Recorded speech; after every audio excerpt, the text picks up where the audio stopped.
All right. So before I mentioned the concept of heresy, and I mentioned how the concept of heresy impedes spiritual growth. It says that it's wrong to explore God and you have to accept the gospel how it's spoon fed to you. I mean, churches spoon feed tradition because it's comfortable, it's easy, and furthermore, the Christian church, um, contrary to biblical instruction, they're divided, and they're divided by tradition. So these channels of tradition, these walls of tradition, um, they create channels of income. So people that believe this have an income stream dedicated to that. People that believe that have an income stream based upon those traditions. And I don't really believe in that. And I don't really believe that any idea outside of those traditions is heresy. And it's often labeled heresy. And despite the label, I believe in a faith that grows with your experience, and it grows beyond the walls of church, and it grows to a community and to people's needs. In Isaiah 1:13-14, God communicates through Isaiah that he's tired of the feasts and tired of the Sabbaths and tired of the new moons. He's done with it. And I want to be a catalyst for change. And today I'm speaking to someone who wants to be a catalyst for change too. I'm speaking to Jason Francis, catalyst for change. Thanks for talking to me, Jason. Man, thank you for having me on, sir. This is round 2 for this video. Round 2. I think this is round 3. It's cool. It's a good thing we enjoy talking about the same thing over and over and over again. Yes, sir. Hopefully some change will really come out of this repeated conversation. Yes, man. Awesome, man. So sometimes I feel like in the time between when Jesus was here and he left, we've become disillusioned. And we tend to forget that Jesus was in his ministry, he was very frustrated with the church in his time. And I think that there's a blessing, there's an opportunity when we can be this disheartened, well, not disheartened, but frustrated, and realize that things need to change. Based upon the life of Jesus and his frustration with ministry, tell me 3 traditions in church that you would dismantle. Yeah.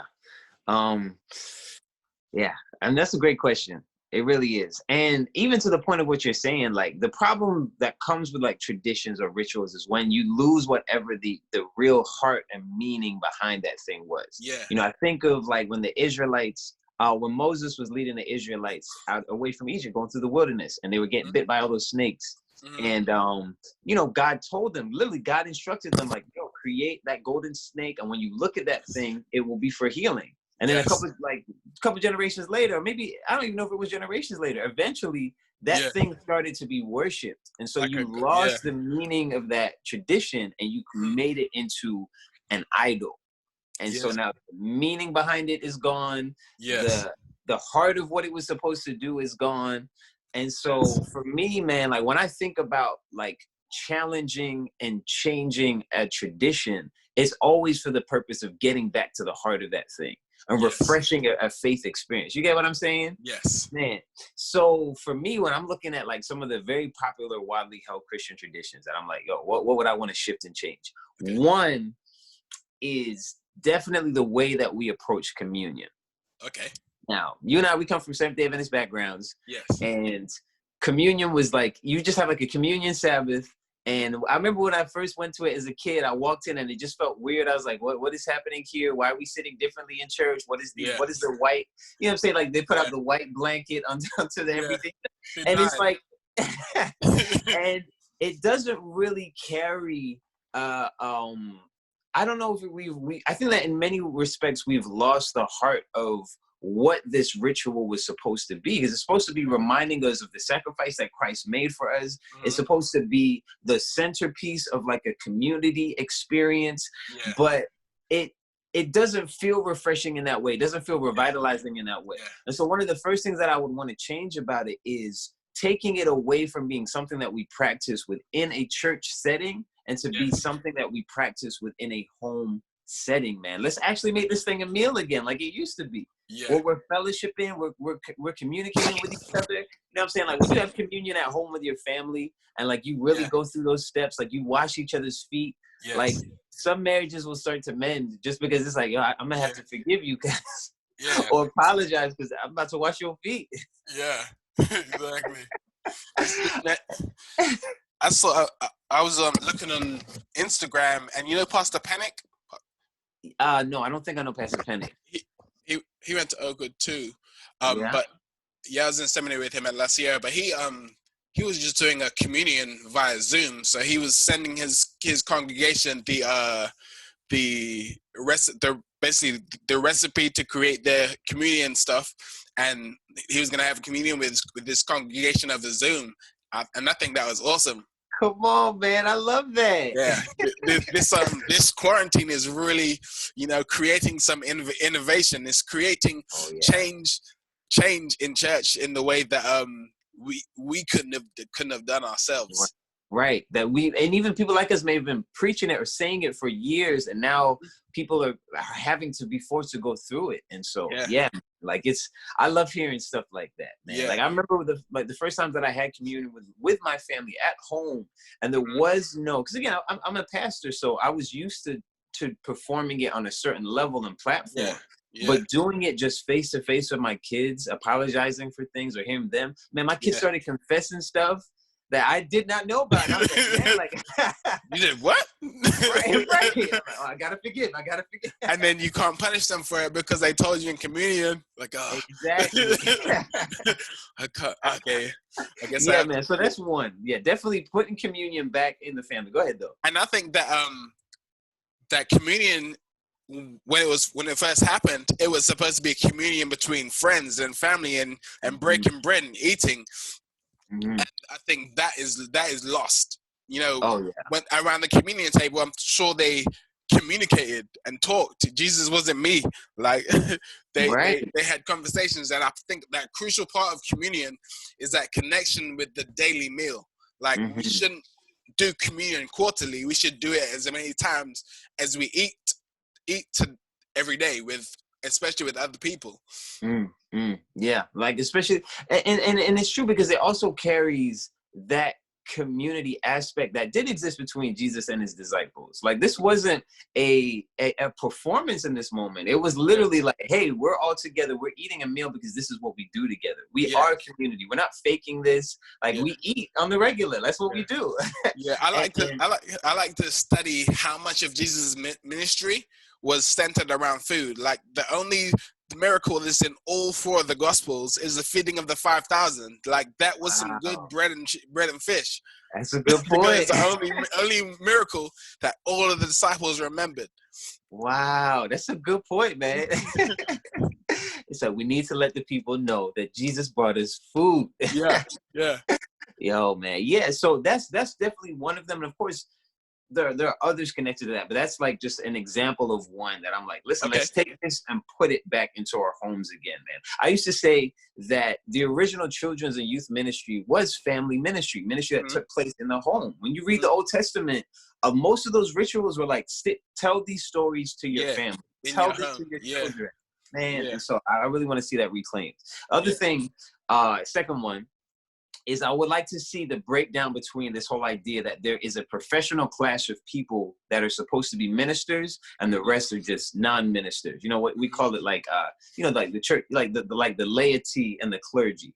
That is, we kind of adopted that from Roman culture and brought it into church culture, but it's not really the way that it was supposed to be. Like the Spirit has been poured out on all flesh. Like the entire body of Christ are meant to be the ministers. And when we and communion is another great example of that. A part of the reason why we have communion in churches is because we have this idea that only a certain class of people are allowed to handle the symbols and all of that. But that's biblically, that's just not accurate, man. Like all of us are the royal priesthood of God. All of us are supposed to be participating in the spreading of the gospel. Because when we make it just about the pastors or even just about the elders, then the Great Commission, when we hear it, we only hear it as, okay, the people who are supposed to make disciples of all the nations are really just the pastors and the elders and the people who are getting paid to do this thing.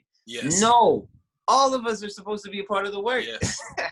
And so I would love to see that entire idea and concept be broken down where we can just embrace that. Listen, whoever the Holy Spirit has poured whatever gifts upon, whether they get paid or not, whether they've gone to school or not, doesn't matter. Let the Spirit let us know who's supposed to do what. And let's just yield to and affirm that. Yeah. I can get passionate about that one. I could too. I'm biting my tongue. Because you know that gets into like the whole ordination thing, but we'll leave that for another video. Yo, definitely, man. we can have videos on each one of these specifically, 15 minutes on each one. But these traditions will be broken. Yes, sir, man. And I believe that we're gonna see it happen. We are. And the last one that I would say, this is number 3. The final one is, I would love to see, and we are kind of seeing it happen now, like you mentioned with this quarantine, we're seeing, the parameters of church are starting to break. And one that I really wanted to see break is the idea that church is a location and an address. The idea that, oh, this is church, or even the idea that say, oh, we're having church today. Like those type of terms are like, I'll meet you at the church. Like, it kind of bothers me because I'm like, no, like literally all of us are the church. And we've heard that before. Most of us have heard that. And churches will even say that, like, you are the church. I am the church. And even when I was pastoring, I would want to say to my members, like, well, let's prove this. Like, let's not exist in this building for a little while. Let's shut down the church building for 3 months and let's see how we do. Because really, if we are all the church, then that should really mean something. You know what I'm saying? And I feel as if we're seeing, because people don't, we can't have access to those buildings like we used to. We're seeing the church now start to exist in people's lives, in their families, and in their community. And I honestly think that's a beautiful thing, man. I realize that, this is a multiple time we've been doing this video, but when we did it the first time, communion, like we've seen communion being done in people's homes since then. We've seen with the South England Conference furlough, laity having to take on ministry responsibility.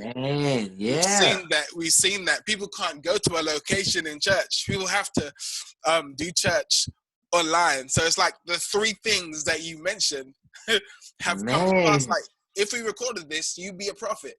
Wow, that's kind of a good point, man. Because we said that before all of this, man. Woo. Well, I'm glad to see. I mean, I'm sad the way that it's having to happen, of course. But the fact that it is happening, and man, I would not be surprised. It would be interesting to speak to members to see how their spiritual life is growing and flourishing. Because I bet you for a lot of people, they're probably starting to flex spiritual muscles that they just haven't. And they may be seeing growth that they didn't even think was possible. So man, man, you're right, man. Yeah, that's real. Yeah, we've been having these talks. I've been having talks with other people like every single day. And discussions are happening with people that wouldn't have discussed before. We ain't got nowhere to go. So this is a opportunity. God is, even though mortality is nothing to laugh about. God is working. God works in mysterious ways. Absolutely, man. And I also remember, Romans 8:28. All things are going to work together for the good. So even if the Lord didn't send it, even if He didn't, position it, He's still going to take that thing and use it for our good somehow. So that's the beauty in this moment. So we've seen the traditions that you predicted start to be broken. We'll talk to Prophet Jason Francis again soon. How can people contact you? How can they support you in your ministry? Man, so the best ways to support me. So again, you can follow me on like Instagram at JFrantastic. I don't know if you're gonna put it in the video somewhere, but at JFrantastic.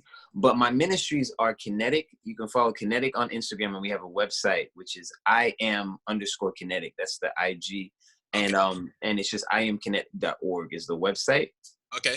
You know, and on YouTube, I have a little a channel with my family that I'm going to start releasing some spiritual content on called Oh So Frantastic.